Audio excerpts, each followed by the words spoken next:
Hello student, I am Anuradha Agarwal from Nirmal Sharde classes से।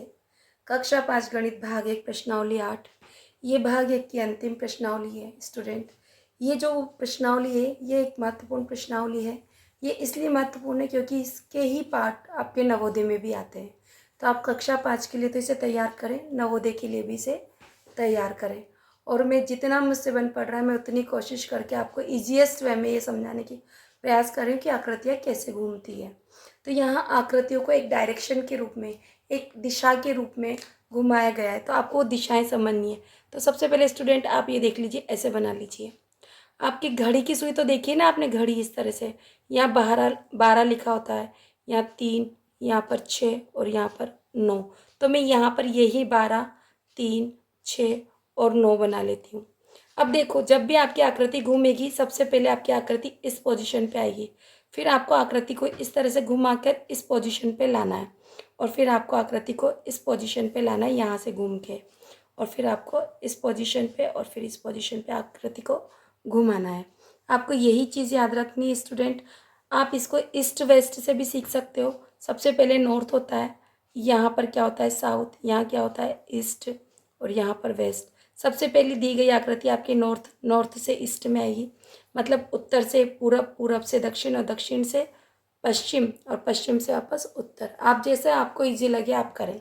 तो ये आकृति जो मेरी पहली दी हुई है मैंने एक कागज़ में बनाई है, देखिए ये आकृति, ये इस तरह से सेम देखो इसी की जैसी मिली हुई है ना। तो अब इस आकृति को, ये था ऊपर की तरफ, इस आकृति का मुंह इस तरफ है, अब मैंने ये आकृति कर ली इस तरफ। तो अगर आप यहाँ से देखेंगे, जब आकृति मेरी 12 पे थी, अब आकृति का मुंह किधर हो गया 3 की तरफ। अब आकृति को जब मैंने नीचे घुमाया तो देखो सेम बन रही ना, बन रही है, मेरी परछाई आ रही है शायद आपके हाथ पे, देखो ये सेम। अब मैंने आकृति को इधर लेके, अब मैं आकृति को यूँ घुमा दूंगी इस तरह से। तो आपको जो ये आपका डायग्राम बनेगा, अब आपको ऐसा का ऐसा ही बनाना है, देखो ऐसा, ठीक है। अब आपकी आकृति ऊपर की तरफ घूमेगी तो फिर आपकी आकृति ऐसी की ऐसी आपको बनानी है, ठीक है। तो आपने देखा आपकी आकृति सबसे पहले कौन सी दिशा में थी, देखो यहाँ से 12 पे थी आपकी आकृति, फिर ये आकृति घूम के 3 की तरफ में हो गया, इसी आकृति का 6 की तरफ, और इधर से देखो आप 9 की तरफ, और इधर से देखोगे तो 12 की तरफ। तो मैंने ऐसे ही आकृतियाँ यहाँ पर घुमाई थी। अब दूसरी आकृति जो हमारी है एरो की, तो एरो के लिए आप सबसे सिंपल देखें कि एरो, ये एरो मैंने आपके 2 पेन, ये एरो जैसे दिखाई दे रहे हैं आपको बिल्कुल। तो सबसे पहले ये एरो कहाँ है, देखिए घड़ी की सुई 12 की तरफ, फिर 12 से घूम रहे 3 की तरफ, तो देखो ऐसा घूमा है 3 की तरफ, फिर 3 से आगे 6 की तरफ, तो देखो ऐसा ही बन रहा है, देखो 6 से कहाँ जाएगा 9 की तरफ, ऐसा है। तो आपको आपकी आकृति ऐसी ही बनानी है, इधर की तरफ घुमाना है, ठीक है स्टूडेंट, यस है, ठीक है। अब आपने जब आपने ये आकृति इधर घुमा दी, अब आकृति को आपको क्या करना है, खड़ी बनाना है, और एरो का पॉइंट आपको ऐसे बनाना है। तो मुझे पूरी उम्मीद है कि आपको ये आकृति बनानी आ गई होगी। आप सीधा दिशा की तरफ चलें कि ऊपर की दिशा में अगर कोई आकृति है तो अब वो इस तरफ जाएगी। अब ये यहाँ से नीचे और यहाँ से ऐसे, अगर मैं नंबरिंग करती हूँ तो ये 12, ये 3, ये 6 और 9, ये घड़ी की दिशा है। घड़ी की सुई की दिशा में आपकी आकृतियाँ घूमती चलते हैं आगे आकृति की ओर। स्टूडेंट देखिए जो आकृति है हमारी, इसमें हम सिर्फ इस आकृति को, एक ही तरीका है सही तरीके से सीखने का कि इसमें आप नंबर कर लो कोने पे, 1, 2, 3, 4। अब आपको त्रिभुज को पकड़ के चलना है। त्रिभुज ये जो 1 नंबर पे था वो 2 नंबर पे आ चुका है, यहाँ पर ये त्रिभुज 3 नंबर पे आ चुका है, कोने का नंबर कर रखा है ना हमने, ठीक है। तो ये 3 नंबर पे आ चुका, तो अब ये कहाँ चला जाएगा 4 नंबर पे, और यहाँ पर वापस किस पे आ जाएगा, नंबर 1 पर। जो आपका ये जो व्रत है वो नंबर 2 पे है, तो यहाँ नंबर 3 पे, यहाँ नंबर 4 पे, तो ये नंबर 1 पर आ जाएगा, और यहाँ पर ये नंबर 2 पर आ जाएगा। नंबर 3 पर आपका क्या है, आयत है ना, तो ये नंबर 4 पे चला गया, यहाँ नंबर 1 पे, अब यहाँ नंबर 2 पर आपका आयत आ जाएगा, है ना, और यहाँ पर नंबर 3 पर आपका आयत चला जाएगा।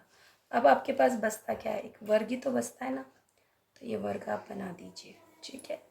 मेरे को नहीं लगता कि इससे सीधा तरीका मैं कुछ और आपको बता सकती हूँ, पर आपको हर चीज़ घड़ी के डायरेक्शन हमेशा याद रखनी है। घड़ी की सुइयाँ, ये 12, 3, 6, 9, जब भी आकृति घूमती है आपको ऐसे बनाया जाएगा। यहाँ से नीचे उतर के आपको इस साइड आना है, फिर नीचे जाना है, फिर इस साइड पर आपको जाना है। आपको ये साइड्स जब तक याद नहीं रहेगी ना तब तक आप कोई आकृति नहीं बना पाएंगे। तो मेरी आपसे विनम्र निवेदन है कि आप इसको ध्यान रखें और साथ में अगर कोई आकृति कठिन आती है तो उसका नंबरिंग करके एक आकृति को पकड़कर उसको ही बनाते जाइए, उसके पीछे पीछे दूसरी आकृतियाँ लेकर आइए। स्टूडेंट देखिए, नीचे दी गई संख्या पैटर्न को आगे बढ़ाएं। ठीक है, ये पैटर्न देखना, यहाँ पर कोई संख्या किसी संख्या से या तो बड़ी है या छोटी है। जब कोई संख्या किसी से बड़ी है तो कितना बड़ा है, बड़ी है पीछे वाली संख्या आगे वाली संख्या से, है ना, बड़ी है तो उसमें जुड़ा हुआ है। अगर आगे वाली संख्या बड़ी है पीछे वाली छोटी है तो उसमें कुछ घटा हुआ है, पर कितना घटा हुआ है वो हमें देखना है। तो देखने का एक तरीका है कि पीछे वाली संख्या बड़ी है और वो बढ़ते हुए क्रम में आ रही है तो इसका मतलब यहाँ जुड़ा हुआ है। तो मैं देखती हूँ कि 12 में कितना जुड़ा हुआ है साथ में, जब 12 है तो मैं इसको घटा के देखूँ तो मुझे आता है 5। कितना, 5। या फिर आप ऐसे कर सकते हैं, 7 के बन गए 8 9 10 11 12, है ना, 7 के 8 9 10 11 12, तो 5 बढ़े। 12 के बाद फिर 5 जोड़े 16 17, 12 के बाद 13 14 15 16 17, 17 के बाद 18 19 20 21 22, 22 में 5 जोड़ो 23 24 25 26 27, कितने होंगे 27। फिर 27 में 5 जोड़ोगे आप 28 29 30 31 और ये 32। ठीक है, ऐसे यहाँ 10 का पहाड़ा चल रहा है, 10 20 30 40, तब क्या आएगा 50। 10 10 बढ़ते जा रहे हैं, +10 है ना, यहाँ पर 60। अब आता है यहाँ सवाल में 29 और 24, तो उल्टा है। तो देखो ये क्या हो रहा है, आप कह सकते हैं ये सब थे आरोही क्रम में, मतलब बढ़ते हुए क्रम में थे, तो ये किस में, घटते हुए क्रम में, यानी कि अवरोही क्रम में। तो यहाँ पर भी हम 29 में से अगर 24 घटा के देख लेते तो कितना अंतर आ रहा है, 5 का। मतलब आपको घटाते हुए लिखना है। यहाँ 29 में से 5 घटाए तो 24, 24 में से 5 घटाए तो 19, और 19 में 5 घटाए तो 14, और 14 में से अगर हम 5 घटा देते स्टूडेंट तो हमें क्या मिलता है, 9, और 9 में से 5 घटा देते तो आप जानते हैं 4। इसी तरह के पैटर्न आप और बनाइए और कोशिश कीजिए। हम चलते हैं नेक्स्ट क्वेश्चन की ओर को। देखो स्टूडेंट, ये जो आकृति दी हुई है ना, देखने में बड़ी कठिन लगती है, पर ये कठिन नहीं है। इस तरह के जो सवाल होते हैं ना, तो आपको यहाँ पर कुछ चीज़ें होती है, या तो यहाँ पर संख्याओं को जोड़ा जाता है या गुणा किया जाता है। दो ही चीज़ आपको ध्यान रखनी स्टूडेंट। दो स्टूडेंट देखिए यहाँ क्या लिख रहा है, पैटर्न पहचान कर खाली स्थान भरी है। तो आपको ये पैटर्न पहचानना है, क्या करना है, पैटर्न पहचानना है कि क्या लिखा हुआ है ना, और कैसे सवाल हो रहा है। फिर इसी के बाद हमें आगे बढ़ना है। तो स्टूडेंट देखो, यहाँ पर मैं ना ऐसा बॉक्स बना लेती हूँ, एक बॉक्स, ठीक है, और यहाँ पर मैं 1 और 2 नंबर लिख लेती हूँ, और इसी के ऊपर एक और बॉक्स बना लेती हूँ। तो 1 और 2 को या तो मैं गुणा कर दूँ, या मैं 1 और 2 को जोड़ के यहाँ लिख दूँ। अगर मैं 1 और 2 को जोड़ के लिखती हूँ तो 3 होते हैं, पर मैं 1 को अगर 2 से गुणा करती हूँ तो मेरे 2 होते हैं। तो ऐसा यहाँ पर बना हुआ है, तो ये मुझे समझ में आ गया, गुणा हुआ है।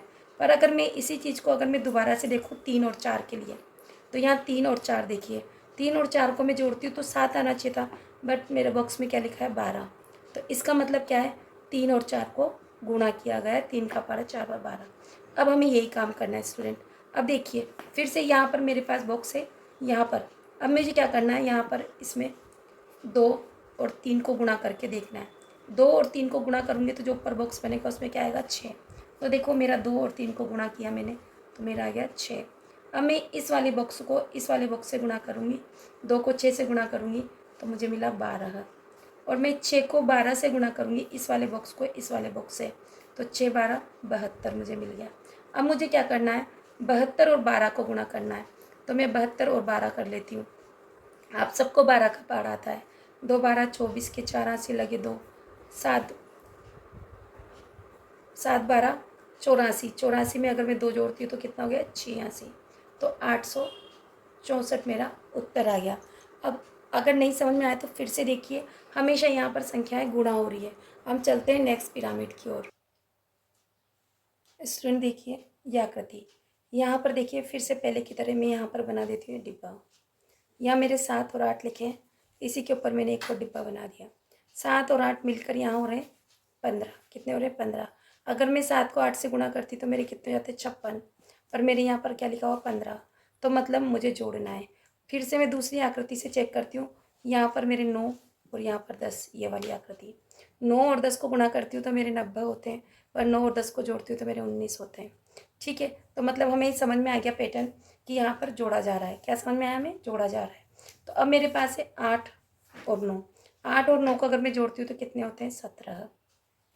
अब देखो 15 और 12 को जोड़ो, 15 प्लस 12, भाई यही तो दिख रहा है हमारा डिब्बा, ये दोनों है ना। तो 15 और 17 जोड़ते ही देखो 5 और 7 12 के, 2 हाथ से लगा 1 और ये हो गया 3, तो कितने हो गए? 32। अब देखो हमें क्या जोड़ना है? ये वाला और ये वाला, 17 और 19 है ना।